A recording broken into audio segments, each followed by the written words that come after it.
جب تم چہرہ دیکھو گے اذا رؤوا ذکر اللہ، تو تمہیں اس کا چہرہ دیکھتے ہی خدا یاد آ جائے گا۔ کیوں کہ انسان کی زبان پر بے ساختہ نکلے گا کہ ایسا نورانی چہرہ، ایسا نور برستا ہوا چہرہ کسی اللہ والے کا ہی ہو سکتا ہے۔ تو فرمایا کہ جس کے دل کی زمین ہری ہے، جس کے دل کی زمین کے اندر تقوی کا نور موجود ہے، جس کے دل کی زمین کے اندر جو ہے وہ ایمان کا نور موجود ہے، جس کی دل کی زمین کے اندر خوف خدا اور خشیت الہی کا نور موجود ہے، فرمایا اس کے دل کی زمین کے اندر خدا کی رحمت جب بھی برستی ہے وہ اس میں سے حصہ لے لیتا ہے، اور اللہ تعالیٰ اسے سجدے کا بھی نور دیتا ہے، زکوٰۃ کا بھی نور دیتا ہے، حج کا بھی نور دیتا ہے، صدقات کا بھی نور دیتا ہے، اور خیر اور نیکی کے کاموں اور بھلائی اور ایک دوسرے کے ساتھ تعاون کا نور بھی دیتا ہے۔ تو پھر کیا ہوتا ہے، انسان کا جو ہے وہ اللہ تعالیٰ اس کے اندر پھر اضافہ کرتا رہتا ہے، اضافہ کرتا رہتا ہے، اضافہ کرتا رہتا ہے، اور ایک وقت آتا ہے کہ وہ بندہ خدا کے انوار کا مرکز بن جاتا ہے۔ اس لیے میرے دوستو، یہ جو اللہ تعالیٰ نے ہم پر احکام فرض کیے ہیں نا، چاہے وہ عبادات کی صورت میں ہوں یا معاملات کی صورت میں ہوں، اللہ تعالیٰ کو ان کی ضرورت نہیں ہے۔ خدا چاہتا ہے کہ میرا بندہ کسی نہ کسی ذریعے نیکی میں مصروف رہے، اللہ اپنے بندے سے یہ چاہتا ہے۔ لیکن بندہ چونکہ خطا کا پتلا ہے، بندہ چونکہ دنیا کے اندر اپنے آپ کو اتنا محو کر چکا ہے کہ اس کو پتہ ہی نہیں ہے کہ قربانی بھی کرنی ہے یا کہ نہیں، اس کو پتہ ہی نہیں ہے کہ مجھ پہ حج فرض ہو گیا ہے، جو خدا نے مجھے دولت دی ہے مجھے وہ کرنی ہے یا کہ نہیں۔ تو اس لیے فرمایا کہ قرآن کریم فرقان مجید کی جو آیت میں نے آپ کے سامنے تلاوت کی ہے، یہ آیت ہے پارہ نمبر 8 ہے، سورت کا نام ہے سورۃ الانعام، اور اس کی آیت نمبر ہے 162۔ اس میں اللہ تعالیٰ نے اپنے محبوب کو مخاطب کر کے فرمایا، بظاہر تو خطاب محبوب سے تھا، لیکن اصل میں پیغام محبوب کی قیامت تک آنے والی امت کو دینا تھا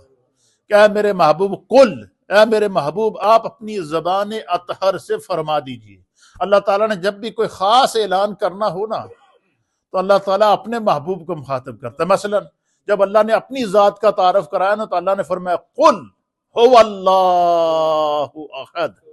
اے محبوب آپ اپنی زبان سے ان دنیا والوں کو بتائیں جنہوں نے تین خدا بنائے ہوئے ہیں، جو بتوں کو سجدہ کرتے ہیں، جو چاند اور سورج کو بھی معبود مان بیٹھے ہیں، جو درختوں اور جھرنوں کو بھی معبود بنا بیٹھے ہیں، قل اے محبوب آپ اپنی زبان سے ان کو فرما دیجئے هو اللہ احد، وہ اللہ ایک ہے، اللہ الصمد وہ بے نیاز ہے، لم یلد ولم یولد نہ اس سے کوئی جنا ہے نہ وہ کسی سے جنا ہے، وَلَمْ يَكُنْ لَهُ كُفُوًا أَحَدٌ وہ واحد ہے، قہار ہے، ستار ہے۔ اللہ رب العالمین نے اپنا تعارف جب اپنی وحدانیت کا پیش کیا تو اس میں بھی فرمایا قل اے محبوب آپ اعلان کر دیں۔